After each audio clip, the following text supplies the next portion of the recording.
Good morning, good morning, good morning. It is Monday, May the 5th, 2025. I'm Graham Hughes. You're watching Morning Brew on Politics Social. Happy Bank Holiday Monday to one and all, especially Chris C. and Simon Smith and Martin Harrow, Server Davis and Asperger's Europe, and Diz and FT Griffin and Janeway, hello, and also Colin Baker and Anya is in there as well, and Richard Grumpy Git and others. Hi Saz, how you doing? If you would like to join our friends and lovers in the chat, all you need to do is hit that big juicy subscribe button. You can join the gang, yo. But don't be disrespectful. Don't be a troll. And definitely don't be a transphobe, because if you are, we will mute you and boot you. Anyway, today we're going to be talking about Hollywood, which is one of my favourite subjects, actually. I like talking about Hollywood. But Trump, because he's a dickhead, has decided he's going to impose 100% tariffs on foreign-made films or things made in foreign countries. He wasn't very clear. You know, it's just one of the things that he shouts about, all caps on his little True Social network. Why are films being made in other countries? Seriously? Seriously? You know the original Star Wars was made in Elstree in London, in the UK. That's where it was shot. And there was a bit shot in Tunisia. Yeah. You know, where they were going around the desert. That was Tunisia. And you know the bit where they came to Yavin 4, yeah, the moon, where they had the big battle at the end of the original Star Wars movie, yeah, you know that wasn't America. You know the exterior shots were actually Tikal in Guatemala. Star Wars nerd here, hi. But apparently films made in other countries are bad. And we saw this when Trump had a little fit. You know what he does? He gets very upset. His little tiny hands, little tiny wank spanners. I'm so sad. It's unfair. When the movie Parasite won the Best Picture at the Oscars for 2019. And he was like, no, this can't be. I hate it. How could a foreign language film win Best Picture Oscar for the first time in 90 years? Maybe because the other 89 films that won Best Picture were like, you know, American films. So maybe it was just time. Maybe that was just the 1 in 100 chance that you actually had to make a foreign language film. That was really good, by the way, about, you know, to get the little gold statues to them. Maybe, but that really, really upset Trump. And Trump holds a grudge like no other motherfucker on this planet. The only reason why he's doing all this shit and being controlled by Moscow and destroying America and destroying Hollywood and destroying everyone's faith in, you know, the future, destroying the environment, destroying NATO, destroying the Paris Climate Change Agreement, destroying the World Trade System, destroying the World Trade Organization, destroying the World Health Organization, just destroying everything, taking out the Department of Education in America, just destroying everything. Why? Because little Johnny got made fun of at the White House Correspondents' Dinner. Back like 15 years ago, he was there and they made a joke about all his books finishing at chapter 11 because that's the bankruptcy chapter or something in America. I'm sure it was funny to Americans, but it wasn't funny to Trump. And he's like, I'll show you all. And so he's so butthurt about Parasite winning the Best Picture Oscar. He says to put 100% tariffs on intellectual property. Oh, that's interesting. Tell me more, Hollywood. Tell me more about this intellectual property of which you speak. The thing that's funded you. The thing that's kept you alive for over 125 years. What was it? What was it, Hollywood? What was it that you stole from us Europeans? Was it our fairy tales? Was it Lord of the Rings? Was it James Bond? Was it Harry Potter? Before she went mad. Yeah, I think that Hollywood has got a sound basis of money coming in over the years for using British IP, but not just British IP. You know, British actors like Charlie Chaplin, Cary Grant, but also you've got the best directors of all time, David Lean, Alfred Hitchcock, Charlie Chaplin again. I mean, even Christopher Nolan is half British. I mean, and Ridley Scott's British as well. And so is Tony Scott. You know, rest in peace. So the best directors, the best actors, you know, all those famous people playing your Playing your American heroes, playing Spider-Man, Tom Holland, British, yeah. Playing your American psychos, Christian Bale, British, yeah. So playing pretty much all the Americans that you want them to play, because we can do American accents, and you guys can't do British accents for cheese. But that's okay, We understand British accents very, very much 30 miles down any given road. They'll be very, very different, and they're very hard to emulate. You can't just do a generic British accent, or you end up sounding like a complete twat. You do. Anyway, so, yeah. Wow. But this is part of Trump's ongoing war on culture. First they came for education, then they came for free speech. Now they're going for Star Wars. And then you film your Star Wars in a different galaxy. I mean, just what? And the thing is, this policy, it's vague to start with. Does it mean any British films that get distributed in America, the distributor has to pay 100% tariffs? Don't really know how that works. What about the streaming networks? Does Netflix now have to pay a tariff on the stuff that it already owns and stuff that's already streaming? Like Shaun of the Dead. Does Shaun of the Dead on Netflix, if it's on Netflix in America, do they have to pay extra? Is that how it works? The Crown, that was filmed in Britain with British actors because it's set in Britain, British production. Is that gonna? Do they have to pay? Does Netflix now have to pay more to the government to show that when you're watching Netflix? Is your Netflix subscription going to go up if you want to watch The Crown? Do you have to pay a surcharge? How does any of this work? Nobody knows. Typical vague Trump-nomic shite. How does it work? Nobody knows. Vague, populist, economically illiterate, and rooted in xenophobia. That should be on Trump's fucking business card, shouldn't it? Vague, populist, and economically illiterate, rooted in xenophobia. There you go. Donald J. Trump. The J stands for genius. What a fucking dickhead. Do you know the worst dickheads are? The ones who fucking voted for him now. God, how fucking... Do you know what I mean? How lobotomized do you need to be? Do you know how horrible it was between 2016 and 2020? Oh, yeah, let's do that again. Let's do the time warp again. No, please don't. War over the movies. It's just hilarious. The crown jewels of global cinema that was made in America. And I always complain about the fact that we don't make our own movies in this country. We don't make our own IP. We just let the Americans make it for us because, we got better things to do. Not make our own stuff. Well, we do because we produce it and we kind of direct it and we write it, script it. And all the actors are British and all the crew and everyone else, they're all British. It's filmed in Britain. But the money is Warner Brothers. The money is 20th Century Fox, whatever it's calling itself these days now. That's a subsidiary of Disney. My God. So yeah, this Trump, he has the thing about Trump, the thing about the people who vote for Trump, the people who vote for fucking refuck and all that lot, right? There's one thing that joins them up from the working class who go, yeah, we love Trump.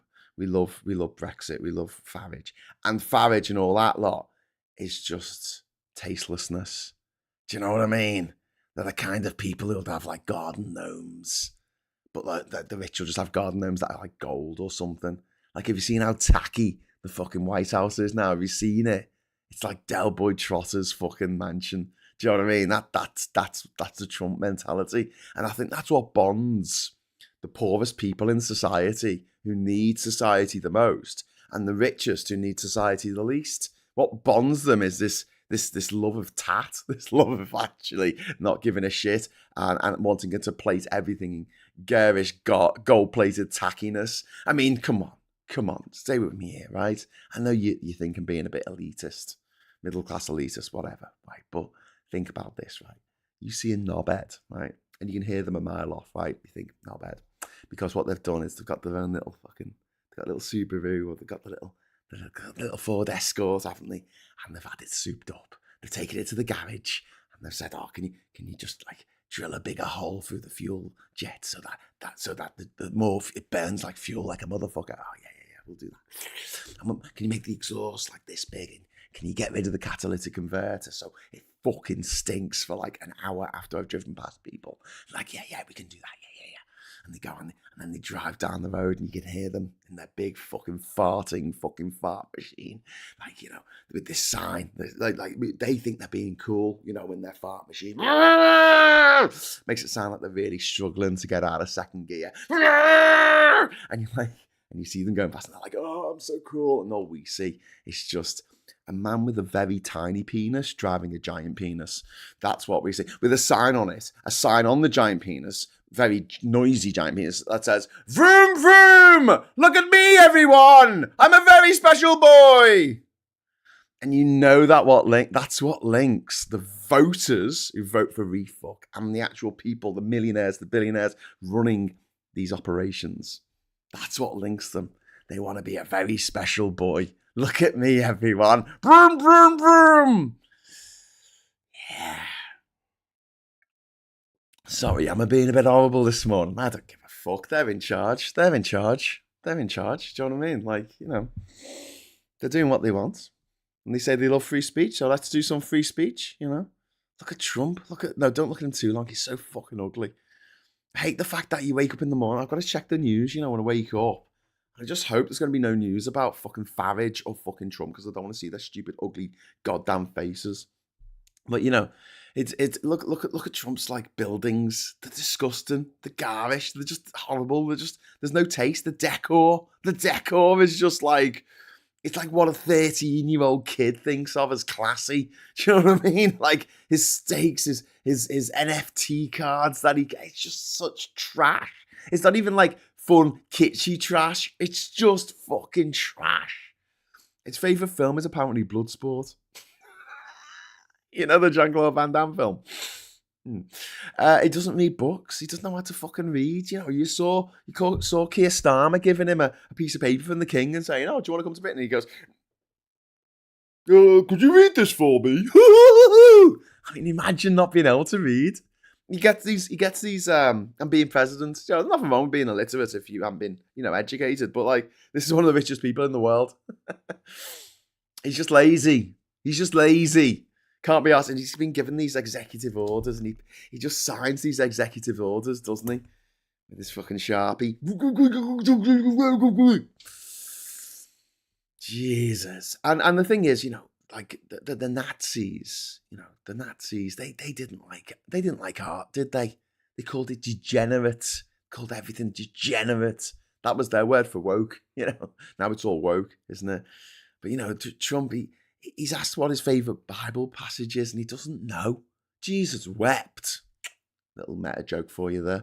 He doesn't listen to music. He doesn't know any bands. He doesn't watch anything on TV. He's challenging or intellectual. He just watches Fox News and him being talked about on Fox News. That's what he watches. And the reason why the Nazis banned art and why MAGA are trying to, you know, push down the arts is because creative expression challenges authority and it creates empathy. It's like an empathy engine because you get to walk from a mile in someone else's shoes. You get to understand and empathize where they're coming from. Trump fucking hates that. Authoritarians worldwide, always throughout history, have feared it. Art creates empathy, understanding, and perspective. All the things the far right are against. It's no wonder they had a cultural revolution in China where they killed people for being musicians. They burned musical instruments that they saw as decadent and Western. You know, the things they did in China set them back. It set back the Chinese economy decades. And it took that long after Mao fucking finally carked it for China to get back on its feet, back to where it should have been anyway, as a country that actually had a lot of people in it and a lot going for it. Took a while though. But, you know, the far right just despises the arts. That's why he's going after PBS. He's going after fucking Elmo, going after Big Bird. None of that. No, none of that. You know, this is what they do. This is what the fash do. And this is why we need to fight against it. You know, and this idea that like we're being censored, you know, we're being cancelled. All these right-wing motherfuckers going, oh, being cancelled. Look at us, we're being cancelled. I'm being cancelled all over the place. Read about how I've been cancelled in my best-selling novel, Help, I've been cancelled. Watch my 6-part Netflix series, I've been cancelled. I don't know what to do. And, like, you know, Trump actually called foreign film incentives, right, to get people to shoot films in Britain or in Australia or the Czech Republic. He actually called them a national security threat. This is how far down the fucking lunacy bin he is. You know, he's just, this is total projection. It's a classic fascistic tactic, isn't it? Everything he does is projection. You know, but like a national security threat. Do you know who the biggest national security threat in America is right now? No prize for guessing who it is. It's Donald Trump. That's the greatest the security threat there is in America right now. Let me tell you. And do you know who he appointed as his fucking Hollywood envoys? Mel Gibson. An Australian. He's appointed an Australian racist, anti-Semitic wife beater as his Hollywood envoy. A guy who's not been in a mainstream Hollywood movie for a long time for very good reason. Because no one in Hollywood wants to work with the motherfucker. John Voight, Angelina Jolie's dad. He's mad. And also, very disappointingly, Sylvester Stallone. Yeah, Sylvester Stallone, he's a big MAGA fan. Kind of ruined the remake of Get Carter for me. Only joking. He ruined that anyway. Back when he made it, because it's shit. Okay, so Trump just wants state-sanctioned propaganda films. You know, he wants Team America, MAGA world. You know, that's what he wants. But you know, not taking the piss. Like seriously, going, oh, this is amazing. This is so good. And you know, the real threat to culture is state censorship and propaganda, paranoid propaganda, which is exactly what Trump puts out. He doesn't want Hollywood. He wants to burn it to the ground. Yeah, someone said in the chat, don't burn Hollywood. I live there. No, it's not me. It's not me burning it to the ground, my friend. It's not me. Right, should we put some incentives to put a few super chats in? Okay, all the colours, and I'll do an extra 15. Which is very special today because it is bank holiday and I've got things to do. So here you go. Look at that. Oh, no, nice. Put 50p in the idiot. Keep him talking. So before I get on to the ridiculous impacts of this, we've got Lucy Willis. The first LGBT film was the German silent film, Different from Others. Only 15 minutes of it still exists. Once considered destroyed by the Nazis. Well, I'm glad it wasn't fully destroyed by the Nazis, but it doesn't surprise me that that's what they went after. Homophobia, transphobia, it's always the right wing. It's always the right wing fucking Nazi playbook that they go for. Because if you're not trans, if you're not gay, it's a really easy target.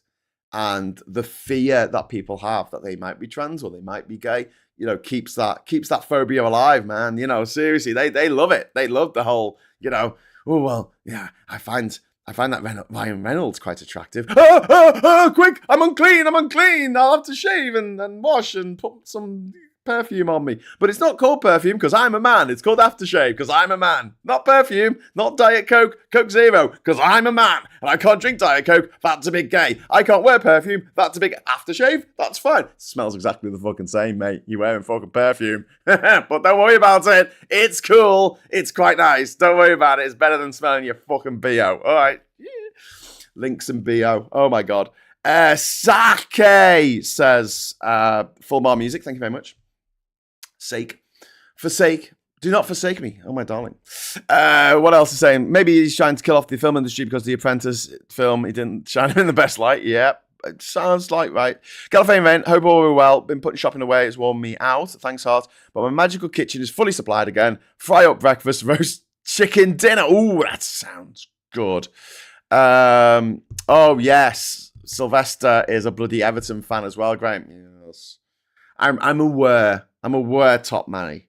Not Grace. Okay. But, you know, Mark Carney, he's an Everton fan. He's all right. We're not all fucking dickheads. Although at least one of us is. I'm looking at you, Stallone. Fucking Rocky. Oh, who would have thought that Rocky would end up working for the Russians? Yeah. Did they kill Apollo Creed? Did they, Rocky? Did they? Old Ivan, did he kill Apollo Creed? Yeah. You gonna fight him? Or you gonna tickle his balls? That's what you're gonna do, isn't it? Because you love a bit of Rusky. You love a bit of Muscovite. Quick, get that. Tell me what to do. Tell me what to do, Moscow Daddy. Tell me what to do. Fucking assholes. Anyway, moving on. Yeah, the ridiculous implications. Okay, so that, like I said, The Crown, do they apply to Netflix shows like The Crown? Do they apply retrospectively? Or is it just new stuff that's coming out? Like, if a Hollywood studio shoots something in Canada or New Zealand, like, are their own films going to be taxed? And a tax that they have to pay to the American government? Do indie films count? Streaming? Is this stream going to be taxed? Like, if someone wants to watch this in America, is YouTube going to have to pay the American government? How does any of this work? Please, someone explain it to me. Co-productions? Anyone? What if it's a British film made in America? What if it's an American film made in Britain? What if it's what if it's an American film, but it's set in another country, as a lot of films are? What if it's Mission Impossible, and there's a big chunk of it filmed in Italy or Switzerland, because that's where they wanted to do the stunts? Like, okay, so the scenes that are filmed on a studio set in Hollywood, they're okay. They're not tariffed. But the scenes where he's jumping off a plane onto a train on a motorbike or whatever, that's yeah, you see what I'm saying here? That's going to be tariffed. That's going to be tariffed down to the second. We watching movies. John Wick going up the fucking stairs in Paris, and they're like, "Did you film this in Paris?" Well, we filmed it in the studio, but it looks like Paris. Okay, so we got to regard that as Paris. We're going to put a tariff on John Wick and John Wick 4 going up those fucking stairs, falling back down the stairs, going back up the stairs, falling back down the stairs again, falling back. And the studio execs are going, "Oh, maybe we should have cut this scene down a bit because we're being tariffed. They're being tariffed by the second." It's just going to be a title card. It just comes like a steel title card for 1 second, just plops up, Vienna. And then they're in a studio. Although they could do what they do in Austin Powers too, where he's driving his E-Type. He's like, through the English countryside. He's like, hey, it's funny how this looks really much like California. He's driving it through a fucking desert. And it's like, yeah, the English countryside, yeah. What are they going to do? Oh, God. Chris C., thank you so much for the super chat. I hope the Harry Potter films are included. Well, yeah. Yes. I mean, So here's the question, right? Here's the question I got for you. This is what I would do, and I mentioned this a while ago, and I'm going to mention it again. Why don't we just liberate everyone from copyright? Do you know what I mean? Copyright Liberation Front, if that's what the KLF actually stood for, nobody knows. But, like, let's liberate ourselves from US copyright. Why should we enforce a foreign law? Go on, explain that to me. Why should we enforce a foreign law? It's a foreign law because it's a foreign-made product in America, and the deal is that, you know, we make it so that they can't steal our copyright and we can't steal theirs. But now this effectively puts a block on any kind of British stuff going to America. Because what? You're going to have like a cinema queue, and it's like to go and see the American film, it's like $10. But to go and see the British film, which has 100% tariff on it, it's $20. Like, this is really unworkable, right? Let's say that happens. No one's going to see the British film. It's going to destroy our ability to sell our movies to America. Okay. So, a few ideas here. Sell our movies to our friends in Europe, because there's 450 million of them and there's only 330 million Americans. Okay. Next up, sell them to China. There's an opportunity here because China has a quota on how many American films it allows every year. Let's say to them, well, you know, you had that quota for the American films. Could we like maybe top up that quota a little bit with some British films that we're making? Yeah, it's worth a thought. But here's the thing, like, if you wanted to be a real arse, why don't you just say there is no American copyright here? There's French copyright, there's Vietnamese copyright, there's Australian copyright, there's Swiss copyright, There's Congolian fucking copyright, Congolese even. But there's no American copyright anymore. It's freedom. Copyright freedom. You're all liberated to make MCU movies in Scunthorpe. Well, actually not Scunthorpe. That's gone a bit refuck, hasn't it? Making MCU movies in Liverpool, just off Edge Lane. Yeah, go on, do it. Lollywood. Fucking bring on Lollywood. You know, so someone in Brew can make their own Avengers film. And there's nothing the Americans can do about it because they'll say, oh, but you've violated our copyright. And we'll be like, okay. And it's fine, you know, because nothing matters anymore. Nothing matters anymore. Oh, look, the entire Netflix catalogue is now available for free on the BBC iPlayer. Oh dear, Netflix. Woo, what's that done to your business model? I don't know. We can watch everything that we could watch on Netflix. We can watch on iPlayer. Yeah. Okay. Bye. Yeah. Let's do it. Come on, Poundland Cinematic Universe. Let's Swede those films. In Sweden, they should do it as well. We should get Sweded films. That's what we should do. Fuck them. Lord, my new cinematic universe. Foreign-made films.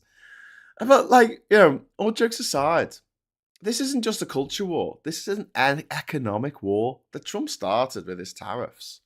But he's gone after now, and this is the important differentiation.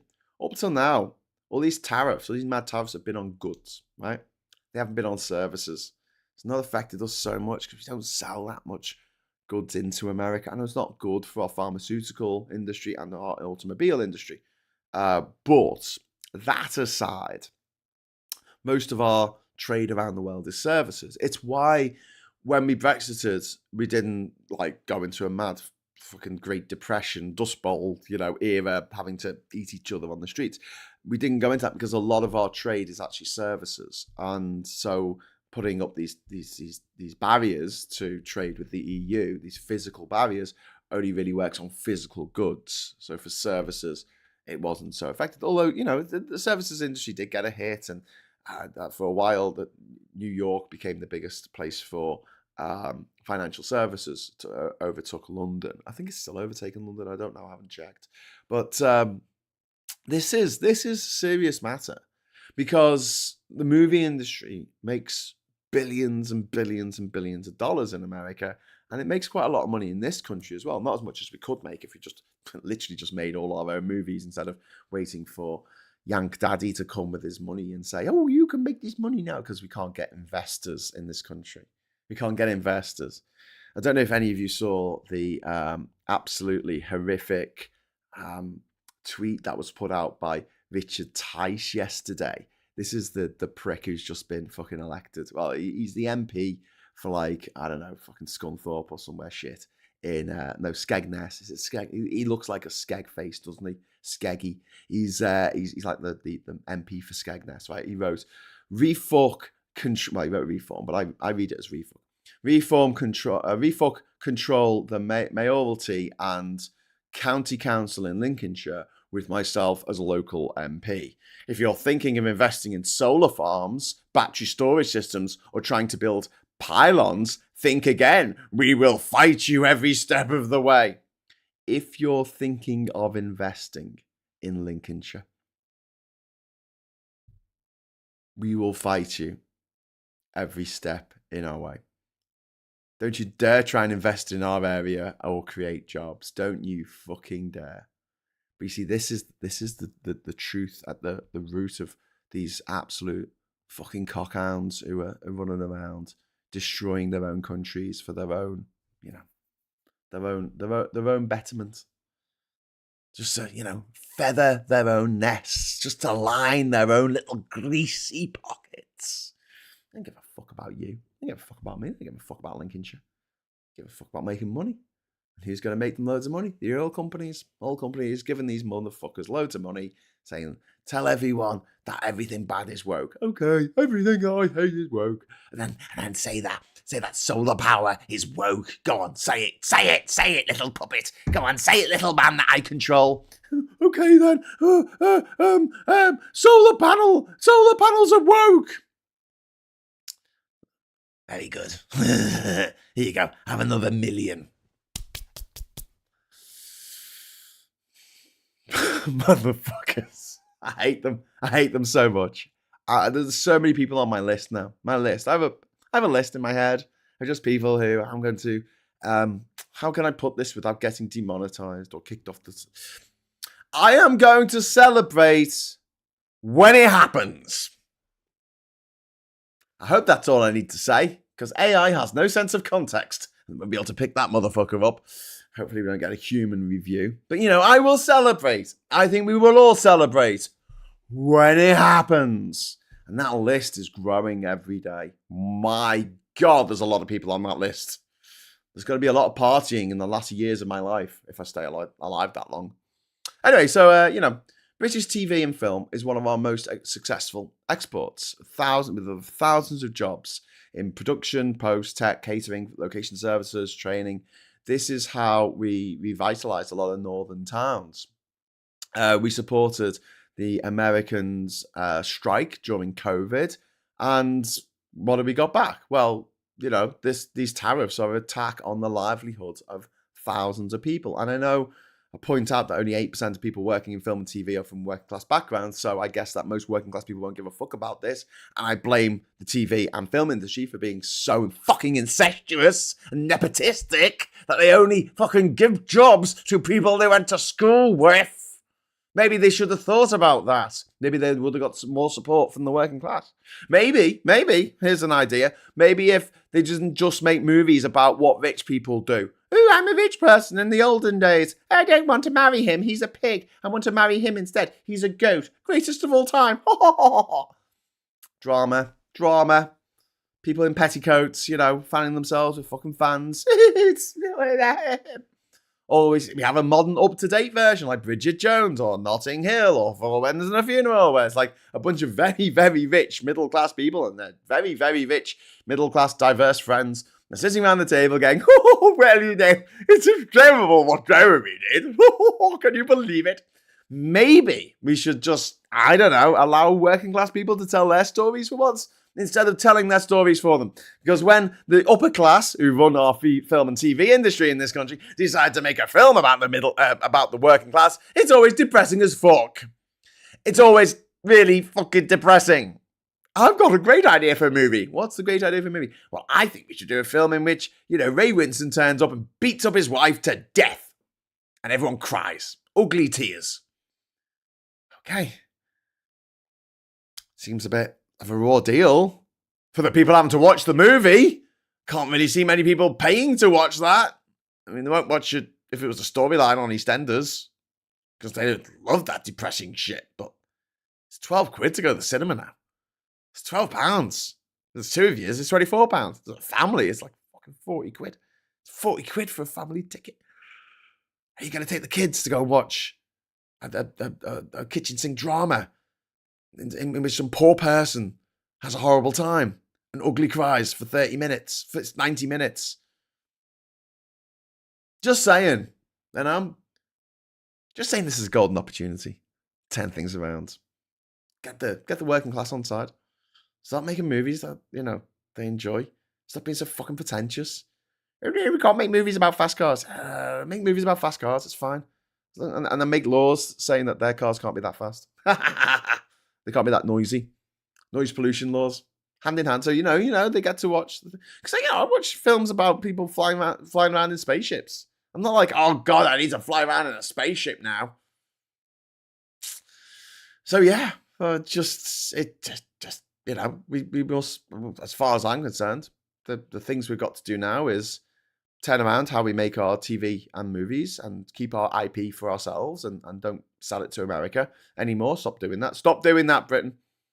And, liberate ourselves from the tyranny of US copyright laws. Iron Man, police from Wigan. Sorry, making myself laugh there. But, seriously, strengthen the BFI, strengthen Channel 4. restore EU co-production links that was severed during the Brexit wars.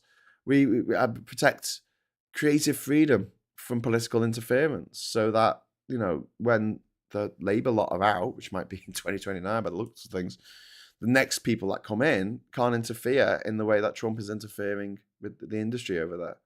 I love this idea that, like, state intervention's really bad. This is what the libertarians say.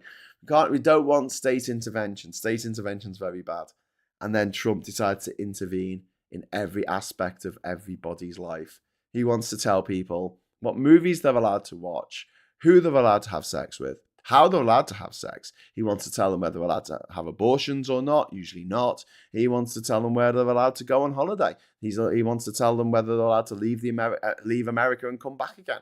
He wants that power over everyone. He wants to micromanage everybody's life in a totalitarian way. That's what totalitarian means. It's total control by the state of your everyday life. And you know what? The Trump fanatics who, if a liberal tried to do this, if a Democrat, if someone from Labour tried to do this kind of shit, they would be up in arms. But because it's Daddy Trump, they're like, oh, Daddy Trump, Daddy Pig. Oh, yes, we love it. Please tell us what to do. We can't be bothered thinking. It's so much strain on our little tiny fucking smooth walnut-sized fucking brains. Anyway, Arnie, thank you very much for the £5 super chat. Woo! My brother wants to be a filmmaker. I hope the industry starts hiring more people who didn't go to private school soon. Yeah. Arnie, I have a plan. This is my plan. I'm going to say it now. I'm going to say it once, right? Sell the fucking island. Sell the island that I won in that game show. Because at the moment, I've got no money. I'm in shitloads of debt. And, like, you know, YouTube, it's great. You get the super chats and stuff like that. But it's a lot of work for minimum wage, to put it mildly. So, what I would like to do is sell the island and then use the money to pay off my debts. And then if there's any left over, I'm going to start making horror films myself. We got the tools, we got the talents. I know enough people to just make this shit, you know, put it together. Been making films, digital films since 1998. Oh my God, I'm so old. Wow, 27 years experience of filming stuff. Not necessarily presenting. Well, I did present at the start. I've always presented, but, like, you know, I like being behind the camera. I like, you know, directing actors. I like writing scripts. So, gonna make some horror movies. Low budget British horror movies. Fucking epic. And we're gonna be taking the piss out of Americans and rich people. The rich aren't gonna like my movies. They aren't gonna like my movies. The upper class are going to hate them. Because in one movie, the upper class are all, you know, inbred mutants. In another film, they're vampires, because, you know, they are. In another film, they're like little cult members of, like, this kind of, like, you know, Wicker Man, Midsummer cult. And in the last film, they're just a bunch of fucking sadistic psychopaths. Not charismatic at all. Not like, you know, American Psycho, where you get these Wall Street bros go, yeah, I just want to be like Patrick Bateman. Yeah. No, not like that. Not in my movies. No one's going to want to be these motherfuckers. Everyone's going to look at them and go, oh my God, what the is that how the rest of the world sees us? And we'll be sitting there eating our popcorn, watching the movies, going, yeah, that's how we see you. You fucking inbred, vampiric, cultish, fucking vampire motherfuckers. Psychopath, sociopath, fucking soulless shitbags, tasteless little twats. And, you know, the idea that I said yesterday on F Your Bins with Aid and Tansky, were talking about, you know, like, things we could bring into Britain. And my one was like, when you become a billionaire, we kill you. That's it. Like in Logan's Run, there's a big elaborate death story. Well done, you've won. You've won life, so you can't live anymore. And then your assets are scattered amongst the people of the country of which you once overlorded. And all these billionaires, like, quickly giving away their assets like it's fucking Brewster's Billions, baby. No, I don't want to die. I don't want to die. Take my money. I'm like, you're just going to have to learn to live with your $999,999,999 that you own. Oh, go, take my money, take my money. That's what I would do. Anyway, new superhero, the Mighty Brock, says one angry pagan. It's a good idea. I like that. And yeah, I like that. The Living Dead, the remake filmed in Clacton. Clacton, says Richard Grumpy Git. Why don't you sell Ginger Ale to Greenland, Graham? It should piss off Trump no end. I don't think Panama would be very happy with me if I did that. 98, you say. So Tarantino has been hating on you for over 25 years for not using film. Hey, Tarantino's he's used digital. He's used digital in the past. He did a shoot for. He shot one of the scenes in Sin City for Robert Rodriguez, and that was digital. But yeah, him and Spielberg quite pushing that thing of like everything needs to be optical. It all needs to be on film. And I've got to say, right, it really shocked me going to see the movie Dunkirk, because it was like the 35mm print. It was like a special screening of Dunkirk. And I suppose it made it a little bit more authentic because it was supposed to be like an old war movie, I suppose. I don't know. But I wish I'd seen it in digital. Do you know why? Because the fucking print was dirty. There's all like spots appearing all over the film, and I notice it. Most people don't, I guess. I don't know. But like, and it was just not crisp. It was just a little bit off. And I thought, bloody hell, this is what it used to be like going to see a movie in the cinema. I mean, things can be too crisp. I know like the high frame rate versions of The Hobbit were like unwatchable. It just looked like video. There's some interesting psychology behind this, The flicker of film at 24 frames a second, which, the movement is smooth and imperceptible mostly, but there's two things. First of all, there is a bit of a flicker. And apparently, some people have postulated that might trigger something in our lizard brains about sitting around the campfire and telling stories, and the flicker of the fire in the middle of the group. Something primal that brings up. But the other thing is, when a camera pans, you'll notice this. When a camera turns left or right in a movie, and it's like a 24 frame rate movie, it is like chung, chung, chung, chung, chung, chung, chung. It doesn't look that good. It really doesn't. And most of the time, movies get away with it. But particularly, I notice it when anyone tries to pan from one, they pan around the room. There's a certain speed you can pan around, like that works. Anything faster than that is just chung, chung, chung, chung. But yeah, I mean, when we talk about filming stuff on optical, okay, fair enough. That's what some filmmakers want to do. But then it gets transferred to digital for the special effects anyway. And then it gets put back onto an optical print from the digital version. But I have to say, Star Wars Episode 2, which was filmed on digital cameras, looks particularly ropey right now because it was filmed on such a low resolution.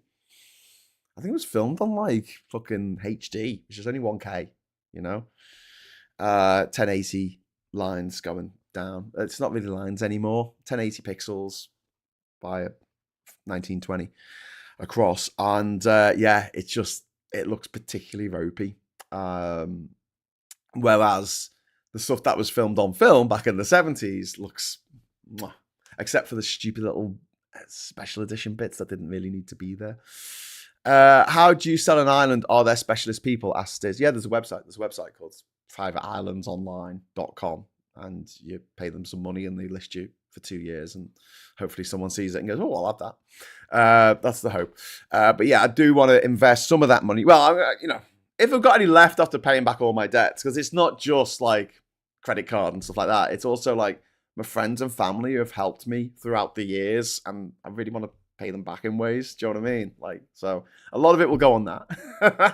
And some of it, I suppose I should put in a pension. I don't know. Am I ever going to be able to retire? I don't think so. I don't think my generation can retire. I don't think we're allowed to. I don't think they're going to let us. So I don't see any point in that, really. And then, yeah, just anything that's left over, let's go make a movie. Let's go make a movie. Let's go make 4 movies. 4 movies I've got in mind. I also think that shows like Britain's Got Talent, The X Factor, and The Voice haven't helped the image of the art as a portrayed art in a tacky light. Yeah. I could see your argument there, Chris. I mean, I see the X Factor in particular, and maybe Britain's Got Talent to some degree. I don't like the bits where people come on and they think they can do something like sing, and they're just there to be laughed at because they don't have the self-awareness to understand that they can't sing and they're not very good at this, and maybe they should try to get on with something else in their lives. Yeah, I get that. I don't like the way they set it up. So ha ha ha, look at this person, thinks they can sing. Let's humiliate them on national TV. That leaves a real bitter taste in my mouth. It really does. I don't like it. And yeah, I can see why you're saying it's a bit tacky. But then again, I mean, I really struggle when sort of the high arts are put on this pedestal that puts them out of reach of normal people. And I think that's a shame. I think there's a lot of pretentiousness in the arts, especially when it comes to modern art. Because you ask people who read the stupid newspapers what they feel about this thing that won the Turner Prize, they're always going to say, I think it looks shit. And you're not really connecting to people in that way. Now, Banksy, which in a way you could argue that Banksy is just another facet of the elite, because if he was a black kid who went to a state school, he'll be in jail for criminal damage. He's not. He's a white kid who went to private school. So he's protected by the system. That's why he can get away with it. That's why he's always got away with it. You can't arrest me. I'm posh. Daddy will buy this police force, and then we'll have cake. Not that I think Banksy sounds like that, but Banksy does connect at least with normal people, and they can look at that and go, yeah, that's quite cool. And it's why I really like Liverpool Biennial and Light Night that we have in Liverpool, and these events that draw these big crowds, because it's populist and it's not pretentious. I do worry when there's an art exhibition on in an art gallery, and it's just it is something that you can't just enjoy. You got to have it explained to you to enjoy. And I kind of feel like a bit like Alfred Hitchcock's, this great quote from him saying, like, don't confuse your audience. An audience that is confused is not an audience that is entertained. And I'm thinking, yeah, although Christopher Nolan films, to be fair, can be a little bit confusing. But that's mostly because everyone mumbles and you can't understand what the fuck they're saying. But yeah.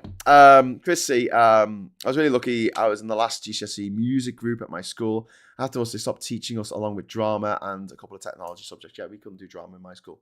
We couldn't do drama. I couldn't even do fucking pottery. I was great at pottery. Shit at art. But like making stuff with my hands, I was really good at it. I had like a real talent for it. I was probably the best in my class. And I couldn't do it for GCSE because I had to do CDT, which I hated, and I was crap at it. Well, I wasn't crap at it. I just hated it. What have we got here? Super chats. Ahoy! Ahoy, super chats. Veg Pie, thank you so much for that. I was bullied relentlessly when I first joined the BBC. Posh bastards. I realised how lucky I was to get on the course, though. Token Cockney. Veg Pie. Yeah, I can appreciate that. There's so many. I mean, Terry Christian's got so many stories about his time at Channel 4, which wanted to be all, anarchic and, crazy and stuff like that. And it was run by a bunch of posh boys. And they'll use people like Terry Christian to, get through to the common people. And it's like, because they knew that they couldn't, but they still commissioned shows like A Stab in the Dark, which featured, of all people, Michael Gove and David Baddiel, and a female presenter, all of whom went to private school, all of whom were in their 20s, and managed to get like a late night comedy show on Channel. How? Oh, we're posh. Okay then. We went to Haberdasher schools, don't you know? For boys. Let me have a TV show. Oh, you want a TV show, Graham? Yeah, I'd like to make a TV show. What do you want to do? I want to go to every country in the world without flying. Oh, okay. What school did you go to? I went to the best school in Liverpool. Was it private though? No. Sorry. That'll be a no. Okay, well, I'll go and make it in Australia instead there, where they don't really care about the class system so much as we do in this country. And we show it then, since, hey, it's being distributed by the BBC, you may as well, I don't know, show it on the BBC. No, not going to happen. We have a posh woman who has bees in her back garden. Bees, bees, bees. Tell us about the posh lady and her fucking bees.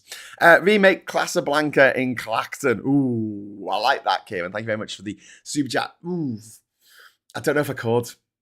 I don't know. You know, there's 3 movies that I think you just can't remake them because they're that good. You know, they're just perfect movies and they're very much of their time. The 3 movies I'm thinking of are Casablanca. And what a classic. What an absolute fucking stone cold classic that movie is. And then the Citizen Kane. I mean, it came out like the same time. I think the same year or the year after. Citizen Kane, I mean, just amazing. Just an amazing fucking film that was put together when Orson Welles was like 26 years old. And he was the director, he was the star of it, he wrote it, the cinematography in it is off the charts. It revolutionized Hollywood. And it pissed off one of the richest people in America at the time. Brilliant, what a great job. And the third movie is Crank. You know, Crank, where he has to, you know, do things to keep himself alive, because if his heart rate goes below a certain level, he'll die. You can't, that's the kind of magic that you just can't replicate. So yeah, Casablanca, Citizen Kane, and Crank. Not remaking those. Anything else is up for debate. And don't forget, when we moan about remakes, one of my favourite movies of all time, I've actually got the movie poster for it in another room, is His Girl Friday. 1939, Cary Grant, fucking brilliant. Hilda Heidengard, I think her name was the lady in it. Absolutely awesome. But it was a remake. It was a remake of a 1932 film, I think, called The Front Page. But it was a comedy remake.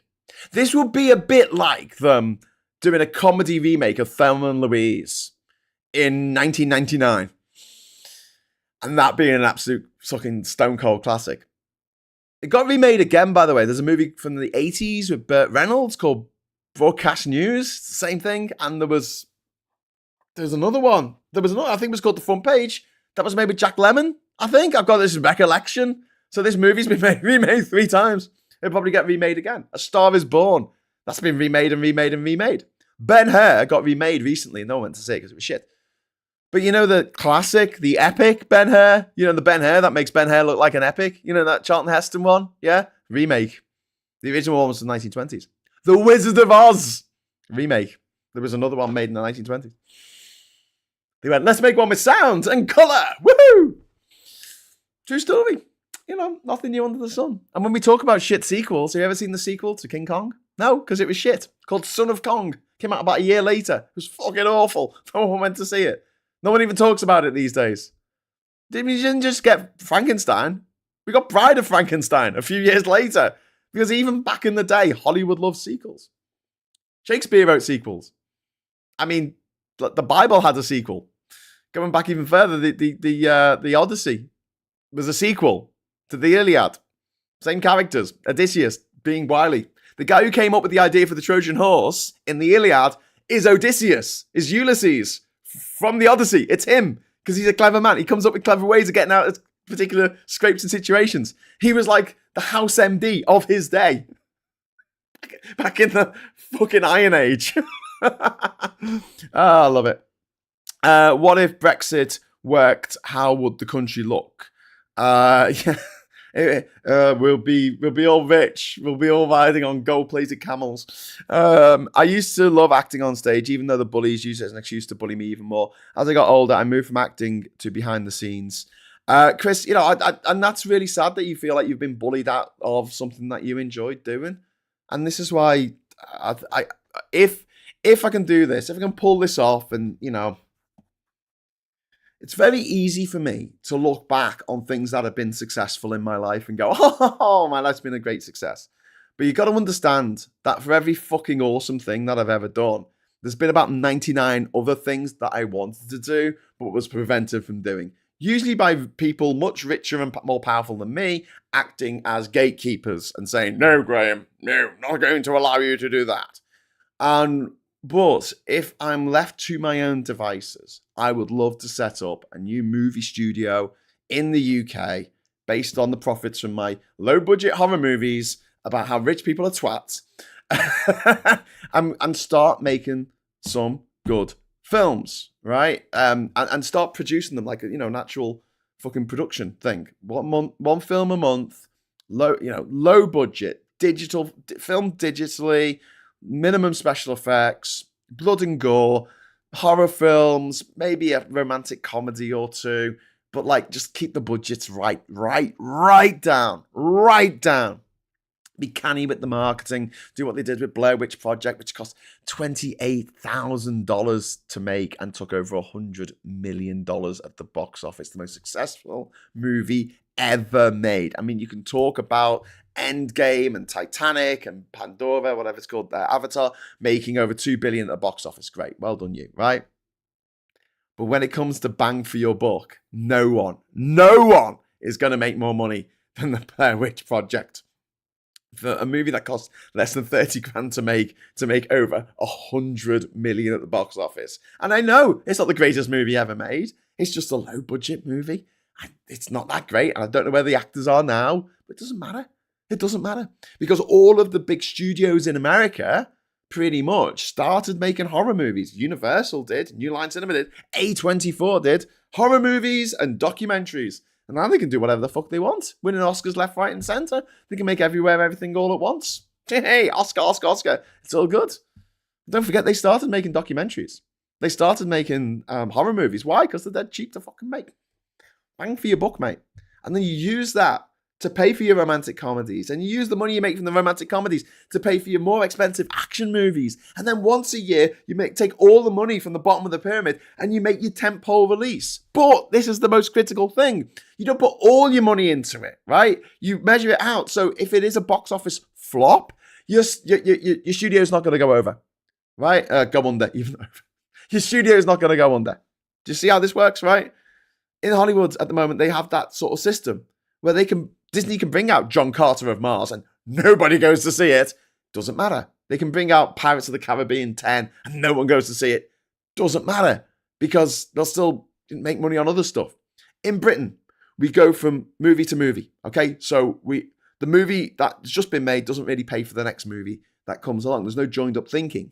It's really sporadic. It's really like people coming together from old school ties and going to pitching events and things like that, and it's all, have a cocktail and go and talk to someone who might be able to fund your movie, and they'll say, yes, I'll fund your movie, but my nephew needs to be in it because nepotism, the derivative of nepotism, the word nepotism comes from nephew. How can it be nepotism if my nephew's not in the movie? We need to change the name. Naming rights. Oh my god, don't get me started. We have a running joke in this household about like any idea you ever come up with, the first thing that everybody else wants to do is change the name. I don't like the name. I don't give a fuck if you like the name. That's the name. That's the literal fucking name, and you're not going to change it. You know what? If you want to write something with that name, the title that you want to come up with, go away and write it. You know the guy who produced Back to the Future wants to change the name from space to from Back to the Future, which is a brilliant name because it's funny, it's ironic, it talks about what the movie's about. This guy needs to get back to the future, roll credits, but obviously you're going to the future, doesn't make sense. Let me know more, tell me, it's intriguing, it's a great name for a movie. And he wants to call it Spacemen from Pluto. Naming rights, don't get me started. Anyway, Mr. Jolly lives next door, says Tim Ballum, referencing the Comic Strip Presents movie from the 1980s with Roger Cook. Not Roger Cook. What the fuck is wrong with me? Peter Cook. Peter Cook and the Usual Comic Strip Gang. Great movie. I would add Charlie Chaplin's Modern Times to the list of movies that are so classic they can't be remade, says Paula. Okay, arguable. I mean, I don't know if it's up there with Crank, but yeah, okay. Tommy says, seeking a sequel to the Bible, Resurrection, The Revenge of Christ. It's a film where Jesus comes back from the dead and takes revenge about those who betrayed him. How about, Tommy, how about he comes back and takes out all the evangelical Christians for taking his name in vain? For the blasphemy that they emit from their mouth holes every day of their lives against Mr. Jesus Christ and Goddy. Do you know what I mean? Like, because they do, don't they? They just blaspheme all the time. They're like, oh, you need to give me loads of money and then you go to heaven. That's exactly what Jesus didn't want. Do you know what Jesus wanted to do? He wanted to tip over the tables and whip people. He wanted to fucking get out a fucking whip in the temple and whip the moneylenders. Ha ha! Take that, motherfuckers. You think he wants you to make loads of money? He wants that's the prosperity Bible. You think that's what Jesus wants? No, wrong. So yeah, let's have Jesus come back in vengeful fucking mode. Dark Jesus. Yeah, let's make him black as well. That'll fucking fry their noodle. Black, gay, transgender Jesus. Bring it. It'd be so good. It wasn't The Wizard of Oz, the first film done in colour after starting in black and white. That transition scene is worth a watch, as is all Cathal. It was the first major Hollywood movie to be done in colour. There have been experiments done before, and it was done with an amazing process. And it was planned that way. It wasn't like they started filming it in black and white and then changed the colour. They actually planned it that way. It starts off in sepia. And then when she opens the door, they have this amazing match cut, which is one of the best shots in the whole history of cinema, where she opens the door and then she's in Munchkinland, and it's all this amazing Technicolor. And the process they did was they had this fucking huge camera that actually had 3 reels of film going through it. One for red, one for green, and one for blue. It was one for the blues.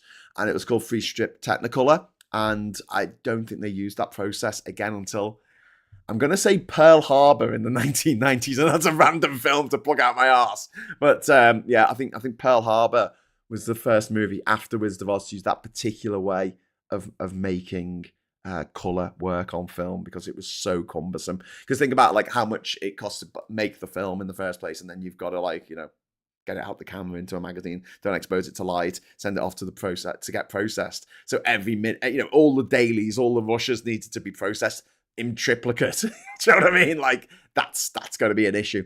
But yeah, the colors in that movie are just like really, really pop.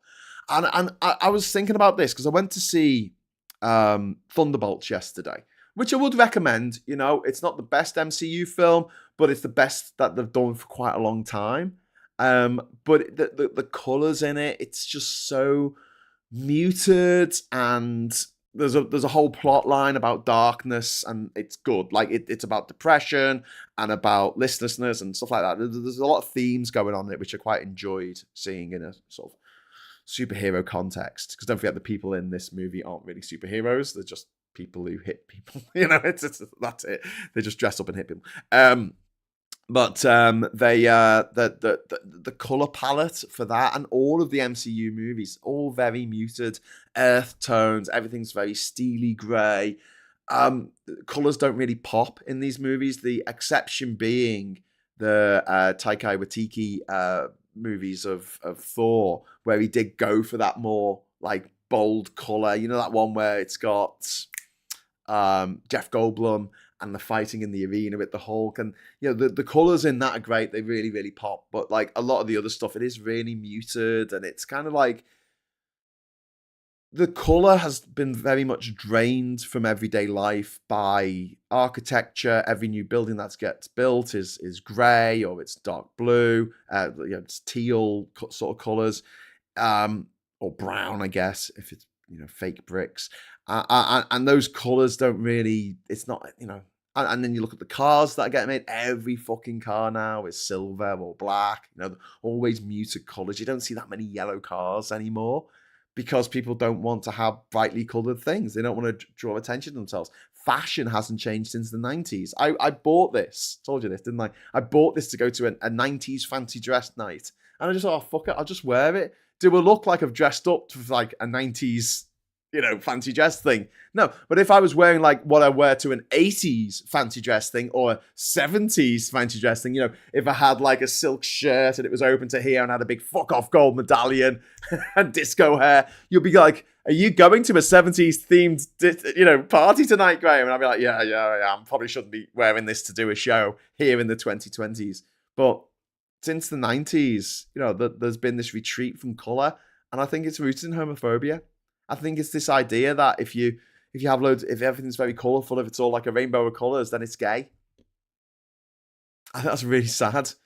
There's no reason why we can't make films colourful like we used to. The colour palettes of the 1950s movies are just fucking out there.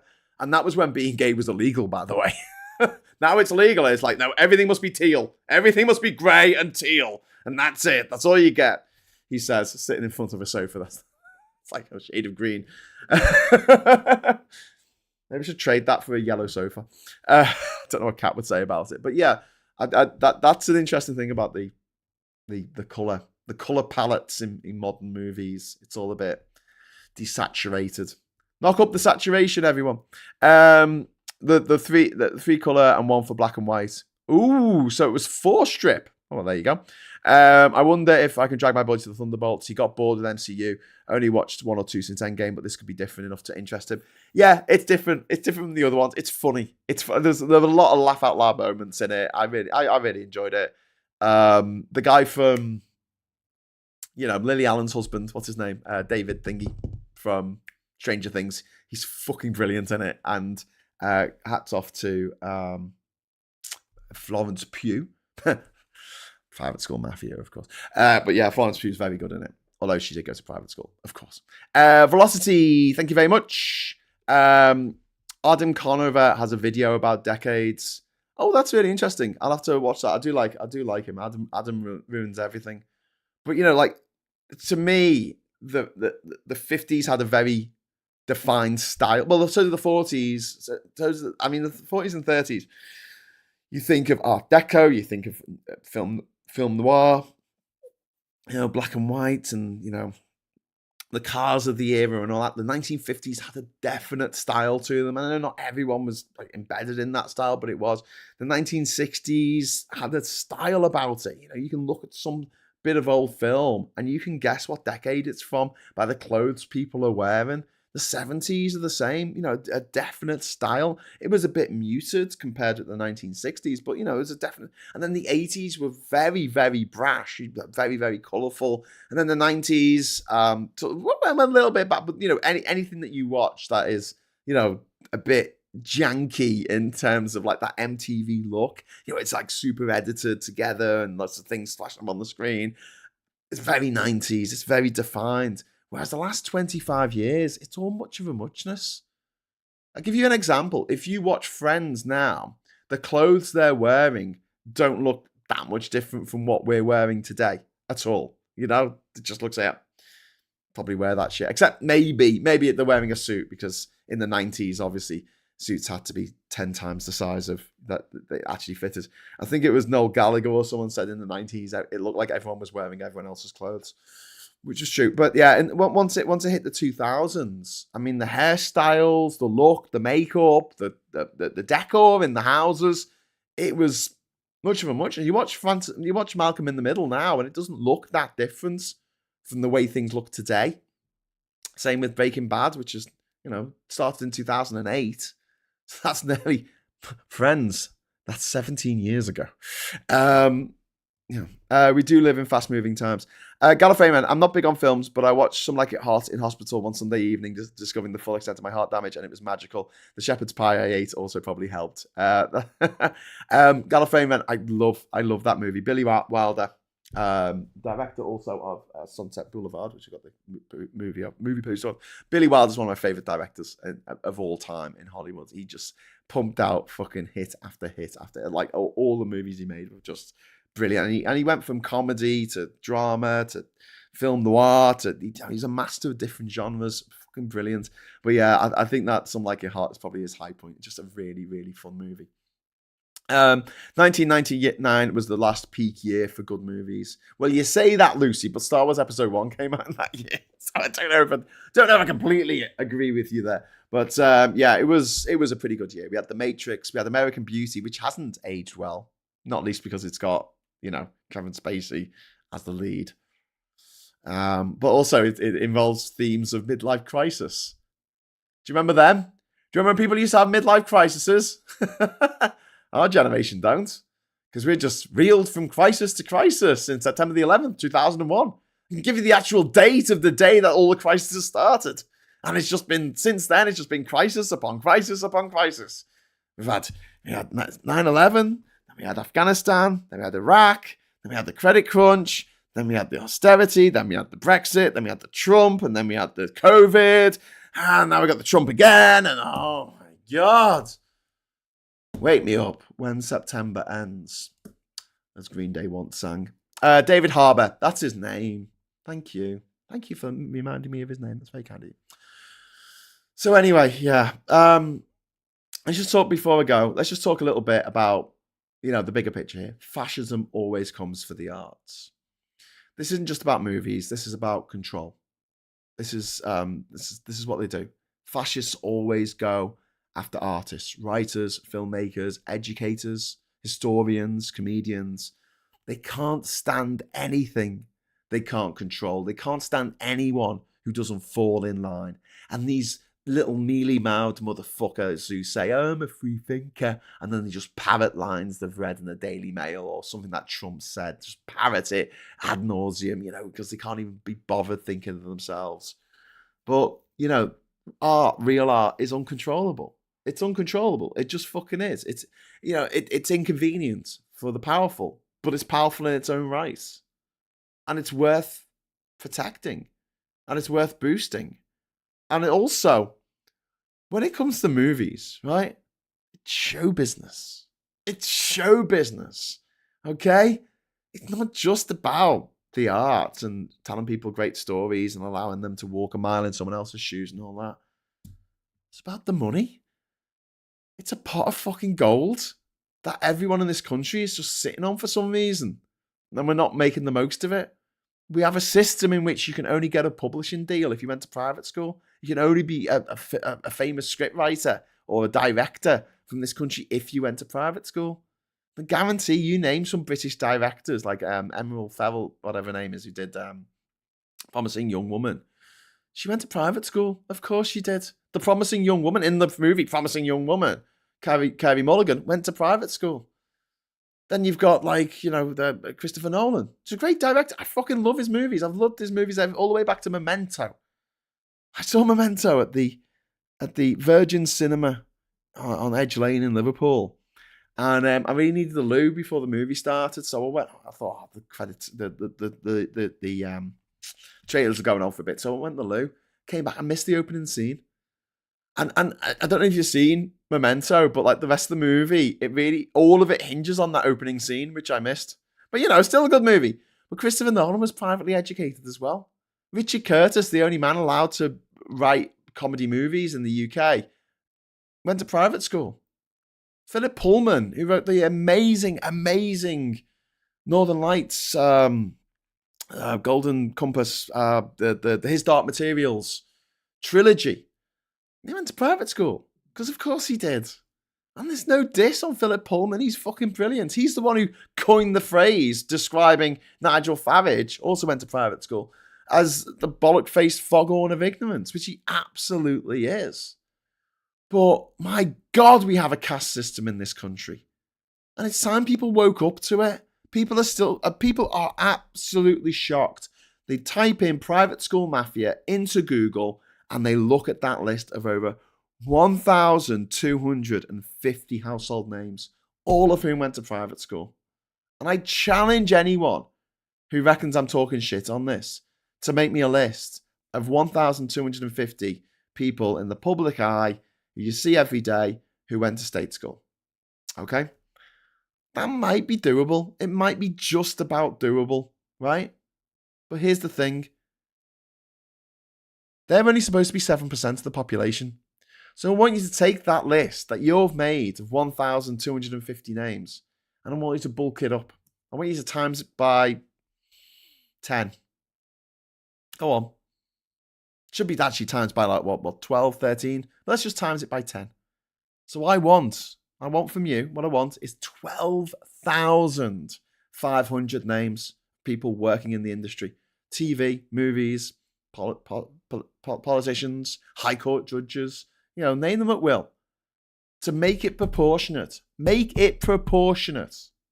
Please, someone, do it. Bet you can't. I bet you're not even going to fucking try. Going to start a new list, probably at some point today, for refuck counsellors. Going to make a list of all their names And then we're going to have a look at their misdeeds, because there's already one of them who's left. Only took 3 days. And we'll take them out one by one. That's the plan.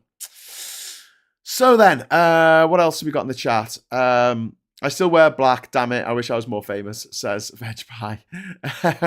Tommy Lee says, damn, I'm jealous. Graham, Memento is my second favourite film behind American Psycho and Fight Club. I love the mystery and plot twist. Yeah, it's a fantastic movie, but I missed that opening scene. And yeah, I mean, it still works. It still works, but like, I didn't realise that was the opening gambit of like, how did we get into this situation with him and the police guy.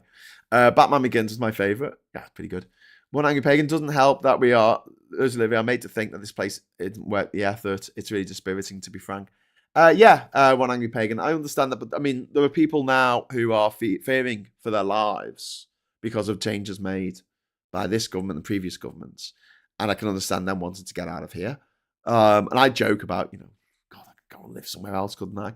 But I think I'll stick around because I'm a bit like you. I think One Angry Pagan. I want to make this country better. And as I am a mediocre white middle class male, I don't feel the heat that other people do.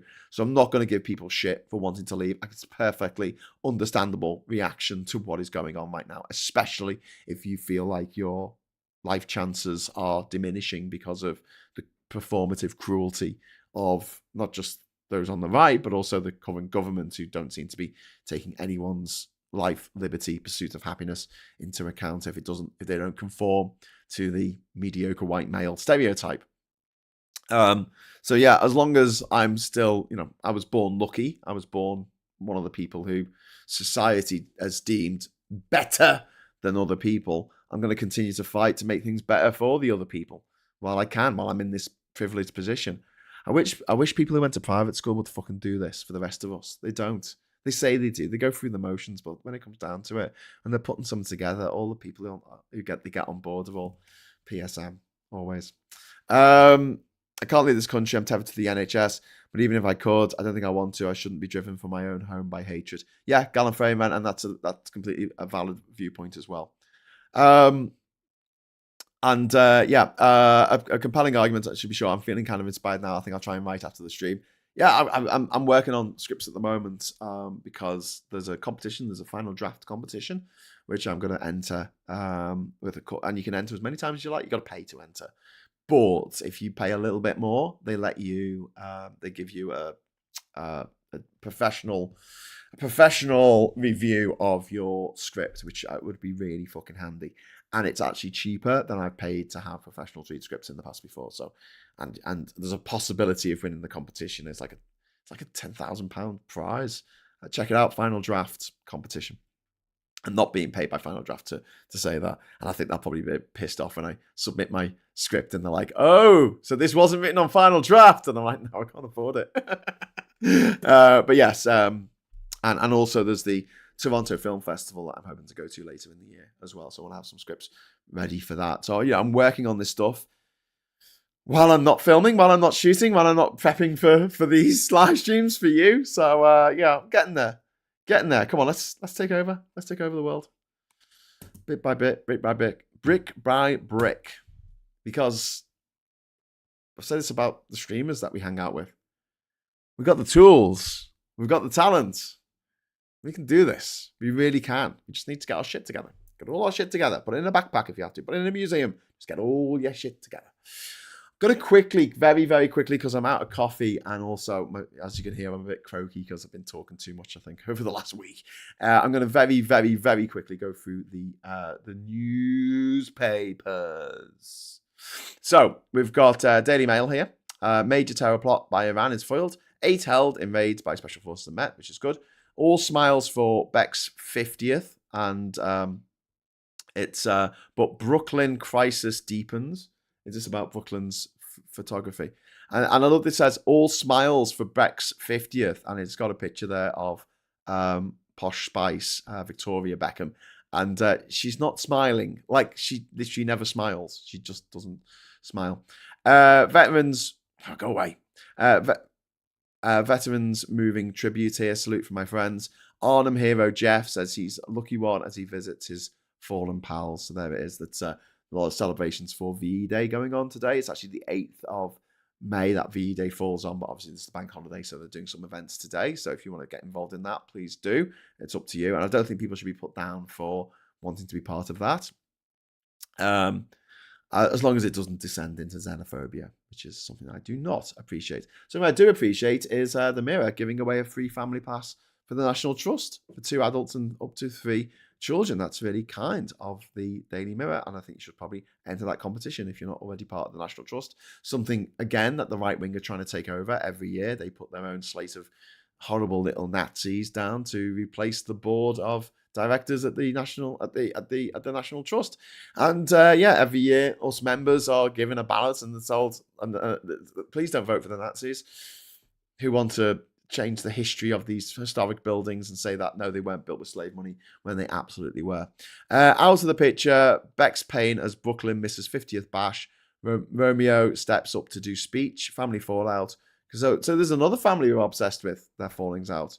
I wonder if we'll make. Oh, I was going to say, I wonder if we'll make it through the day without having to see members of the family. But no, there he is. That's old Kingy. He's looking a bit dirty, mate.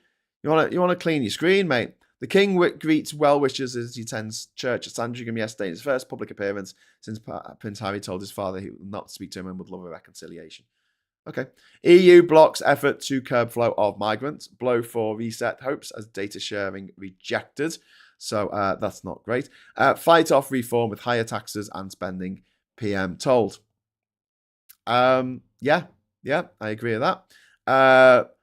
Beckham takes a bow at 50. And there he is, same picture as before. How to avoid a Duchess Di job disaster, says the Telegraph at the top here, because they need a picture from the family. It's got to be on every newspaper, even when this other family are in, who do things, they're doing things. Henry Pollock, I'm daring to dream of a lion's call. Okay. Imminent suspected Iran terror raid foiled, 5 men arrested and 2 police operations after alert of attack on specific premises. So I'm glad that was stopped. Rape survivors attack minister over dog whistle quote. Grooming gang victims have accused Lucy Powell of totally dismissing thousands of abuse survivors by calling the scandal a dog whistle issue. No. That's not what she meant at all. You know what she meant, because that's why it's called a dog whistle. Facebook is putting children's lives in danger, says security chief. Well, nothing new there. Easy money jobs attract asylum seekers. Okay. Farage to be hit with Putin fawning claim. Labour will ramp up its attacks on Nigel Farage's Putin fawning in an attempt to win back reform voters after local elections. Well, it's a bit late now, but whatever. Harry to the time machine. Harry has lost touch with reality. Troop to send Patriot weapons to Ukraine, and Shell users BP buyout after net zero blunders. Whatever. So it's not beyond petroleum anymore, I guess. The Guardian here, Starmer urged to avoid simplistic lurch to right after reform success. Yes, I completely agree. And I still have hope. Nadia Tolokonikova's Russia and rebellion. That'll probably be worth watching. I saw Pussy Riot play at the Bylines Festival many moons ago. A woman receives a body of a victim for a funeral at Khan Yunis. This is in Gaza, after an Israeli airstrike at the weekend. That's absolutely horrific, that picture. What Israel is doing is nothing short of barbarism. Absolute barbarism. Netanyahu, a new threat to Houthis, and 8 men arrested by anti-terror officers. We've read that one before. Don slashes NASA budget, no surprise there. We've also got the financial... please don't give up your Ukraine support now. A Ukrainian who fought alongside Britain to defeat the Nazis pleaded, please don't give up on us. Yes, and they have to have a picture of one of the members of the family because we need to be obsessed with them all the time. One of the good things about the Financial Times, it very rarely puts members of the royal family on the front page, which is good. Warren Buffett is leaving Berkshire Hathaway, the investment company that he has financial juggernaut, I should say, not investment, the financial juggernaut that he has built up over the last 6 decades. He's 94 years old and he's finally retiring. Chinese exporters plot paths through third countries to dodge tariffs. It's no surprise, they've been doing this for a long time.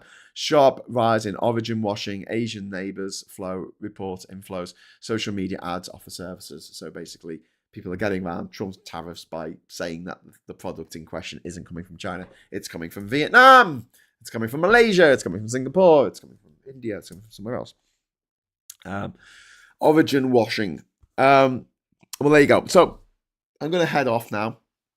Thanks so much for joining us on this bank holiday morning.